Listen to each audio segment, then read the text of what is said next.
Je m'appelle Stéphane Doutrio, je suis cofondateur de Mycosense, une entreprise qui œuvre dans les technologies pour l'agriculture.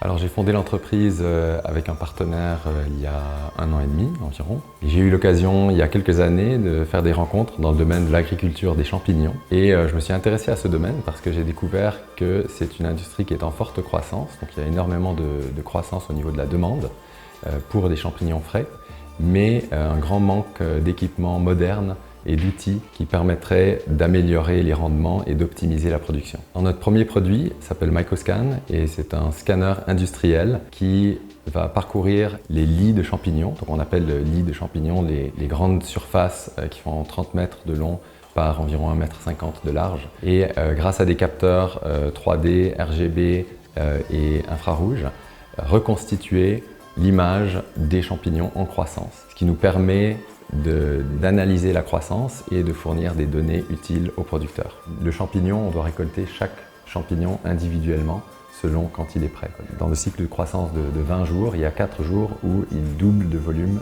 tous les 24 heures. Et là, donc, si on laisse un champignon juste quelques heures de plus sur le lit, on va augmenter le rendement de la production de 20%, 30%. Donc c'est important que les cueilleuses sachent quel champignon prendre à quel moment.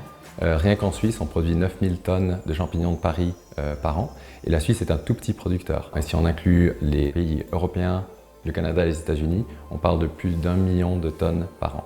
Donc pour le moment, on se concentre sur le champignon de Paris, mais avec une vue d'utiliser nos compétences en intelligence artificielle et en traitement d'images pour nous lancer dans d'autres secteurs de l'agriculture dans le futur. Et au niveau de l'alimentation, il y a une prise de conscience qui se fait donc depuis un certain nombre d'années et qui tend à pousser le consommateur à consommer moins de viande et à se tourner vers des produits qui ont moins d'impact écologique.